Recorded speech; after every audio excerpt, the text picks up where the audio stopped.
গভীর রাত, নিস্তব্ধ রুম। হৃদা পাশ বালিশ ধরে ঘুমাচ্ছে। ঠিক তখনই তার বালিশের পাশ থেকে ফোনটা ভাইব্রেট করে ওঠে। হৃদা চমকে উঠল। আজকাল ঘুমটা অনেক পাতলা হয়ে গেছে, তাই তো ফোনের ভাইব্রেশনেও সে জেগে গিয়েছে। তাড়াহুড়ো করে উঠে বসে ফোনটা হাতে নেয় সে। রাত প্রায় 3টে বেজে গেছে। এত রাতে ফোন আসায় বুকটা কেমন কেঁপে উঠছে। পিয়াস কিছু হলো নাকি? একটা অজানা দুশ্চিন্তা ভেতরটায় জেকে ধরেছে। হৃদা কাঁপা হাতে ফোনটা তুলে দেখে পিয়াস নাম্বার থেকেই কল এসেছে। সে দেরি মা করে ফোনটা রিসিভ করে, সালাম দিয়ে ওপাশ থেকে উত্তরের আশা করতে থাকে। তবে সাথে সাথে উত্তর আসে না। কিছুক্ষণ সময় নিয়ে ফোনের ওপাশ থেকে পিয়াসের গভীর পুরুষালী কণ্ঠস্বর ভেসে আসে। তোমায় আজ অনেক সুন্দর লাগছিল প্রিয়া, একদম অপরূপ সুন্দরী রমণী লাগছিল। আমার চোখ যেন জ্বলসে যাওয়ার উপক্রম হয়ে গিয়েছিল। পিয়াস এমন গভীর কণ্ঠস্বর শুনে হৃদা থমকে যায়। কণ্ঠ শুনে মনে হচ্ছে যেন অনেক ক্লান্ত হয়ে আছে, নিজের উপর দিয়ে অনেক পরিশ্রম যাচ্ছে হয়তো। আমি কিছু না বলে চুপ করে থাকতে দেখে পিয়াস পুনরায় বলে, ফোন করেছিলে দেখলাম। তাও পাত্তা দিলেন না। রিসিভ তো দূর, পাল্টা কলব্যাকও করেননি। তোমাকে খবর তো নিয়েছি। গোলাপি শাড়িতে তোমার মনমরা মুখটা ভালোভাবে পর্যবেক্ষণ করেছি, পরিমাপ করার চেষ্টা করেছি সেখানটায় কতটা অভিমান জমে আছে। বুঝার চেষ্টা করেছি কতটুকু পরিশ্রম করলে আমার বউয়ের মান ভাঙানো সম্ভব হবে। পিয়াসের গভীরতায় আমার মনের অভিমানগুলো ধীরে ধীরে গলতে শুরু করে। দুদিন ধরে না বলতে পারা কথা, না পাওয়ার সময়, সব মিলিয়ে আমার চোখ ভিজে ওঠে। সে কাঁপা কণ্ঠে বলে ওঠে, আপনার কাছে আমি অপ্রয়োজনীয় হয়ে গেছি না? এই কথাটা সত্যি হলে আমি নিজেও কষ্ট পেতাম না। তাহলে কেন অবহেলা করছেন? আপনি কি কোনো কারণে আমার ওপর রেগে আছেন মেজর সাহেব? তাই বুঝি আমার সাথে কথা বলতে চাননি? তোমার সাথে রাগ করার কোনো কারণ আছে নাকি? তবে কেন এমন করছেন আপনি? আমার কাছে তুমি অনেক গুরুত্বপূর্ণ প্রিয়া, আর ঠিক সেই কারণেই তোমায় একটু দূরে রাখতে হচ্ছে। এভাবে হেয়ালি কথা বলবেন না, আমি বুঝি না এসব। আমাকে বুঝিয়ে বলুন প্লিজ। পিয়াস একটা দীর্ঘশ্বাস ফেলে বলে, একটা বড় বিপদের মুখে দাঁড়িয়ে আছি আমি। মনে হচ্ছে কিছু একটা ভুল তো হচ্ছেই। বর্তমান অপারেশনটার পেছনে আমাদের কারো যোগাযোগ আছে হয়তো। তেমন হলে অনেক বড় সমস্যা হয়ে যাবে আমার। আমি এখনই শিওর না, তবে প্রেডিক্ট করছি এমন কিছুই হচ্ছে। তাহলে কি হবে? কিভাবে সব সামলাবেন আপনারা? দেখা যাক সামনে কি কি অপেক্ষা করছে। আশা করি সব ভালোই হবে। যোগাযোগ করা সম্ভব হয় না বলে তুমি অভিমান করে বসে থাকো, তাই একটু জানালাম তোমায়, যাতে যোগাযোগ না হলে তুমি আমায় ভুল না বুঝো। আমি দুঃখিত, আমায় ক্ষমা করে দিবেন। আমি সত্যি আপনার কথাটা চিন্তা করিনি, শুধু ভুলই বুঝে গেলাম। এটা স্বাভাবিক, আমি কিছুই মনে করিনি। তাছাড়া তুমি তো আমারই। রাগ করো, অভিমান করো, যা ইচ্ছে করো, আমি আছি তো তোমার সেই অভিমান ভেঙে গুড়িয়ে দিতে, আমার ভালোবাসা দিয়ে তোমার মনের সকল দুঃখগুলো ভ্যানিশ করে দিতে। আপনার এসব কথার জন্যই আমি একটু অভিমান করে থাকতে পারি না। আপনার কথায় কি কোনো জাদু আছে নাকি? পিয়াস হেসে ওঠে, কি জানি, হয়তো আছে। আর থাকলেও সেটা শুধু তোমার উপরেই কার্যকর হয়, অন্য কারো ওপর তার কোনো প্রভাব পড়ে না। হৃদা নিঃশব্দে হেসে ওঠে, তারপর মুখ ফুটে বলে, আপনি ঘুমাচ্ছিলেন? বাসায় এসে একটু রেস্ট করব ভেবে শুতেই ঘুমিয়ে গিয়েছিলাম। এখনো পোশাকই খোলা হয়নি। বাসায় ফিরেছেন কখন? 1টার দিকে হয়তো। এত রাতে? সেনানিবাসের ভেতরেই তো, এত রাতেও কোনো সমস্যা নেই। পরবর্তী মিশন নিয়েই আলোচনা চলছিল। সন্ধ্যায় ফোনে কথা বলা শেষেই মিটিংয়ে চলে গিয়েছিলাম। ফোনটা সাইলেন্ট ছিল, তাই কোনো কলের খবরও পাইনি। হৃদা বুঝতে পারে পিয়াসের ব্যস্ততার কথা, তবুও তার ইচ্ছে হয় এভাবে দুটো শান্তিতে কথা বলতে। ইচ্ছে হয় পাশে বসে পিয়াসের সাথে দুটো সুখ দুঃখের গল্প করতে। অথচ লোকটার সাথে থাকা তো দূর, দুটো কথাও ঠিক মতো হয় না। এসে খেয়েছেন আপনি? খেয়েছি। পিয়াস মিথ্যে বলে। বাসায় ফিরে আর খাওয়া হয়নি তার। খাবারের রুচিও নেই, তাছাড়া এখন রান্না করারও ইচ্ছে নেই। সব মিলিয়ে খিদে থাকা সত্ত্বেও আর খাওয়া হয়ে ওঠেনি। হৃদার বড্ড ইচ্ছে করছে একটু পিয়াসকে কাছে পেতে। ইচ্ছে করছে লোকটার বুকে মিশে গিয়ে একটা শান্তির ঘুম দিতে, সারাদিন অপেক্ষা করে রাতে মধুর সময় কাটাতে। এই দূরত্ব আর সহ্য হচ্ছে না তার। হৃদা আর না পেরে মনের কথাটা বলেই ফেলে, আমাদের পুনরায় মিলন কবে হবে মেজর সাহেব? আপনার অপেক্ষায় আমি বসে আছি। আসছেন না কেন আমার তপ্ত হৃদয়ে আপনার ছোঁয়ায় শীতল করে তুলতে? হৃদার করুণ কণ্ঠস্বর শুনে পিয়াসের বুকটা হাহাকার করে ওঠে। যেই মেয়েটা অপেক্ষা করতে পারবে না, টেনশন করতে পারবে না বলে বিয়ে করতে চাইল না, সেই মেয়েটাই এখন কেমন ধৈর্য ধরে তার ফেরার অপেক্ষা করছে। এবার তো অপেক্ষার পালার অবসান ঘটাতে হবে। পিয়াস মৃদু নিঃশ্বাস ফেলে কিছুটা ফিসফিসিয়ে বলে ওঠে, আর একটু অপেক্ষা করো বউ, আসছি খুব শীঘ্রই তোমায় নিজের কাছে নিয়ে আসতে। এবার অনেক দিনের ছুটি নেব, তারপর তোমায় নিজের সাথে রেখে দেব। তখন আর তোমায় এত দীর্ঘ সময় করে অপেক্ষা করতে হবে না। এবার আমায় সাথে নিয়ে যাবেন তো মেজর সাহেব? এই দূরত্ব আমি আর সহ্য করতে পারছি না। এভাবে আমি থাকতে পারবো না। আমিও চাই একটা সুখের সংসার করতে। আমারও একটা সংসার হবে, আমি নিজ হাতে সবটা গুছিয়ে নেব, আপনার সেবা করব, আপনাকে কাছে থেকে মন ভরে দেখব। পিয়াস সাই দেয় আমার কথায়। এবার হয়তো বাড়ি গেলে আর আমাকে রেখে আসা সম্ভব হবে না। মাকে তো সে বলেছিল বিয়ে করে বউকে মায়ের কাছে রেখে আসবে, অথচ এখন দেখছে বউকে সবচেয়ে বেশি প্রয়োজন তার নিজেরই। অন্তত বউয়ের সেবা পেতে হলেও তাকে নিজের কাছে রাখতে হবে। সবে তো সংসার জীবনের শুরু, এখনও অনেকটা পথ তাদের একসাথে পাড়ি দিতে হবে। শুরুটা অগোছালো হলেও তাদের শেষটা যে সুন্দর হতেই হবে। তোর মাথা খারাপ হয়ে গেছে? তুই একা যেতে চাচ্ছিস? হ্যাঁ আম্মু, একবার তো ওখানে গিয়েছিলাম, মামা তো আছেই। পিয়াজকে জানিয়েছিস কিছু? এই না, বলো না। না বলেই চলে যাব। এই, আমি কিছুই জানি না, তোর বাপকে বল গিয়ে। কিছু হলে তো দোষ আমাই দিবে। নিজের মেয়ে যে কত ভালো সেটা তো জানে না। আমার বায়ের সাথে কথা বলে রুমে যায়।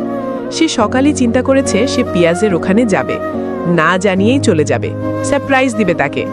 পিয়াজ সাথে একটু আগেই কথা হয়েছে, বলেছে আজকে নাকি তেমন কাজ নেই, সারাদিন রেস্ট ওনার। তাহলে চলে গেলে উনি এসে এগিয়ে নিয়ে যেতে পারবে। পরে দেখা হলে বকাটকা দিলেও সমস্যা নেই, পরে মানিয়ে নেওয়া যাবে। তুবা বলে, আপু একা একাই চলে যাবি? তো কি তুইও যেতে চাস সাথে? থাক, আমি গিয়ে কি করব? সেখানে তোরা তোরা ইটিস পিটিস করবি, আমার লজ্জা লাগবে না? দুলারাইয়ের সামনে এমনিও আমার লজ্জা লাগে। আমার তুবার গায়ে একটা থাপ্পড় দিয়ে বলে, তোর বড় বোন হই না আমি? কি সব বলিস, মুখে আটকায় না কিছুই। আমারে দোষ দেশ কেন? সেদিন রাতে জামাইরে কি কি বলছিলিস সব শুনে ফেলেছি আমি। আমার এবার তুবার কান টেনে ধরে বলে, ওরে চুন্নি, না ঘুমিয়ে আমাদের কথা শুনেছিস? আজ তো ফাজিল মেয়ে তো তুই। তুবা নিজের কান ছাড়িয়ে বলে, তো তুমি কানের কাছে শুয়ে জামাইয়ের সাথে পীড়িতের গল্প করবা, আর সেসব আমি শুনে ফেললেই দোষ? নিজের দোষ দেখিস না কেন? সর, আর তোর সামনে কথা বলবো না, চলেই তো যাচ্ছি, পরে আরামে ঘুমাস তুই। তুবা একটু মনমরা হয়ে বলে, আপু সত্যি চলে যাবি? আমার খারাপ লাগবে তো। আগে না ঝগড়া লাগলেই আমাকে শ্বশুর বাড়ি পাঠিয়ে দিতে চাইতি, এখন মন খারাপ হবে কেন? ওইটা তো কথার কথা বলতাম, রেগে বলতাম ওসব। তুবার কথাকে পাত্তা মাজিয়ে আমার নিজের মতো ব্যাগ গুছাতে থাকে। তুবা মন খারাপ করে বিছানায় বসে বোনের দিকে তাকিয়ে থাকে। আমার মুখে কেমন মিষ্টি হাসি দেখা যাচ্ছে। স্বামীর কাছে যাচ্ছে বলে এত খুশি। তুবা বসে থাকতে থাকতে তার ফোনে কল আসে। তুবা ফোন হাতে নিয়ে কলারকে দেখেই চমকে ওঠে। তাড়াতাড়ি করে ফোন কেটে মেকি হাসি দেয়। হৃদা ভ্রু কুচকে তাকাতেই তুবা বলে, ওই সিম কোম্পানি থেকে ফোন এসেছে, দে তো দেখি, আমি দেখি এটা কোন সিম কোম্পানি। বলেই কাড়াকাড়ি করে ফোনটা নিয়ে নেয়। তারপর কল লিস্টে গিয়ে নামটা দেখেই ভ্রু কুচকে তাকায়। এই নামে কাউকে চিনে বলে তো মনে হয় না। সে সন্দেহের দৃষ্টিতে তুবার দিকে তাকায়। এই স্যাম্মটাকে রে? তুবা ধরা খেয়ে আমতা আমতা করে বলে, ওই ছেলেটা। কোন ছেলে? ওই যে আমাদের চীনে ছেলেটা, শিলাদের বাসার ভাড়াটিয়া, আমায় সেদিন হেল্প করলো যে। ওই ছেলে তোকে ফোন দেয় কেন? কিসের কথা তোর সাথে? আপু আসলে, সত্যি কথা বলবি, কতদিনের পরিচয় তোদের? ভালোবাসা হয়ে গেছে? আপু আপু আগে শোন ভালো করে। কি শুনবো রে? তোর মতো মেয়ে এসব লাইনে যেতে পারে বলে আমি কখনো ভাবিনি। তুই আমার চিন্তাধারার উল্টো কাজটা করে বসলি। ও ভালো ছেলে। ভালো ছেলে? কতটুকু চিনিস ওকে? আমি নিজেও তো চিনি না। তুবা, তুই ফাঁদে পা দিতে যাচ্ছিস। এসব কিছুই হবে না, ও কিছুই করবে না দেখিস। ও আমাকে শুধু বলেছে আমাকে ভালোবাসে, আমি এখনো কিছুই বলিনি। তাছাড়া স্যাম্মু আমার কোচিংয়েই পড়ায়, পরিচয় ছাড়া তো তাকে কোচিংয়ে চাকরি দিবে না। তুই এসব থেকে সরে আসবি না বলছিস? আমি ওকে পছন্দ করি, তবে উল্টাপাল্টা কিছু করব না। যা করব সবার অনুমতিতেই হবে। আমার রাগে কি করবে বুঝতে পারছে না। তুবা তার হুঁশ জ্ঞান হারিয়ে বসেছে। কোথাকার কোনো ছেলে তাকে না চিনেও ভালোবেসে বসে আছে। এই মেয়ে এমন বোকামো করবে বলে সে কখনো ভাবেনি। সে তো আজকেই চলে যাবে। যাওয়ার আগে মাকে একটু টাচ দিয়ে যেতে হবে। সরাসরি সব বলে দিলে আম্মু মেজাজ হারিয়ে হাত তুলতেও দ্বিধাবোধ করবে না। তাই পরিস্থিতি যাতে স্বাভাবিক থাকে সেভাবেই সবটা জানিয়ে যেতে হবে। পিয়াজ সকালে একটু দেরিতেই ঘুম থেকে ওঠে। আজ ছুটি বলে তেমন তাড়াহুড়ো নেই। আলসেমি করে সকালের নাশতা করে দুপুরের রান্নার প্রস্তুতি নেয়। অনেকদিন পর তার একটু বিরিয়ানি খেতে ইচ্ছে করছে, কিন্তু সে বিরিয়ানি রান্না করতে পারে না। তাই মনের ইচ্ছাটা মনের ভেতরেই চেপে রেখে সে ভাত তরকারি রান্না করে। তারপর কোনো কাজ না থাকায় শুয়ে থাকে। সিদ্ধান্ত নেয় আজকে একটু সময় করে আমার সাথে কথা বলবে। সেই ভাবনা অনুযায়ী সে হৃদাকে ফোন করে, তবে আমার ফোন রিসিভ করে না।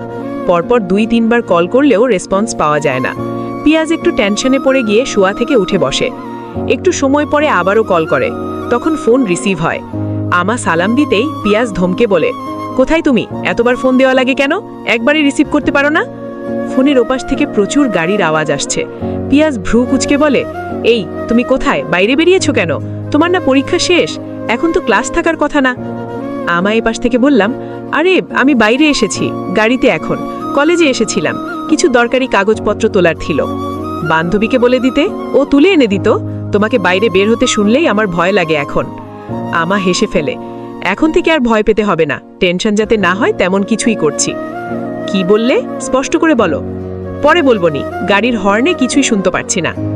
আচ্ছা, বাসায় গিয়ে ফোন করবে আমায়। আমা ফোন কেটে মুচকি হাসে। ঘণ্টাখানিক হলো সে বাসে উঠেছে। রাস্তায় জ্যাম না থাকলে বিকেল দিকেই সে পৌঁছে যাবে। আজকে পিয়াজকে একটা বড়সড় সারপ্রাইজ দিবে সে। এমন সারপ্রাইজ পেয়ে পিয়াজ কেমন লাগবে সেটাই এখন দেখার পালা। বিকেল দিকে পিয়াজ ফোন হাতে বসেছিল। সে আমার বলার পরেও সে বাসায় গিয়ে ফোন করেনি। সে করতেই ফোন বন্ধ পেল, তাই একটু টেনশন করছিল। তখন হঠাৎই তার ফোনে সোহেল ইসলামের কল আসে। ওনার নাম্বারটা সে অনেক আগেই সেভ করে রেখেছিল। মাঝে দু একবার কথা হয়েছে। পিয়াজকে ফোন করে বাসায় যাওয়ার জন্য দাওয়াত করেছিল, কিন্তু পিয়াজ সময় করে যেতে পারেনি। তাছাড়া তার বউ ছাড়া বউয়ের বউয়ার মামা বাড়ি যেতেও সংকোচ লাগছিল। সব মিলিয়ে যায়নি। তবে এখন হঠাৎই সোহেল ইসলামের কল দেখে পিয়াজ অবাক হয়ে যায়। ফোন রিসিভ করতেই সোহেল সাহেব বলেন, পিয়াজ বাবা, তুমি কি বাসায়? জি মামা, কিছু হয়েছে কি? আসলে আমি একটু তোমাদের সেনানিবাসের বাইরেই এসেছি, একটু দরকার ছিল এদিকে, ভাবলাম দেখা করে যাই। আসবে নাকি? অবশ্যই মামা, আপনি একটু অপেক্ষা করুন, আমি এক্ষুনি আসছি। পিয়াজ ফোন কেটে তাড়াতাড়ি করে তৈরি হয়। তাড়াহুড়ো করে গেইটে পৌঁছতেই একটু দূরেই সেলিম সাহেবকে দাঁড়িয়ে থাকতে দেখে। সে এগিয়ে গিয়ে বলে, কেমন আছেন মামা? এখানেই দাঁড়িয়েছিলেন কেন? গেইটে আমার পরিচয় দিলেই হতো। আরে সমস্যা নেই, আসলে তোমার জিনিস তোমায় ফেরত দিতে আসলাম, আমাকে অফিস থেকে বের করিয়ে এনেছে। পিয়াজ কিছুই বুঝতে পারে না। তখনই তার চোখ পড়ে সালিম সাহেবের পেছনে ব্যাগ হাতে দাঁড়িয়ে থাকা মেয়েটার দিকে। সে কিছুক্ষণ স্তব্ধ হয়ে তাকিয়ে থাকে। বিশ্বাসই হচ্ছে না সে সত্যি দেখছে নাকি একটা তার ক্লান্ত মনের ভুল। গল্পটা কেমন লাগলো জানাবেন, আর সাপোর্ট দিলে আরও গল্প দিব। ধন্যবাদ। আর হ্যাঁ, এখন থেকে এই গল্প এই চ্যানেলে দেওয়া হবে, সবাই সাবস্ক্রাইব করে দিবেন।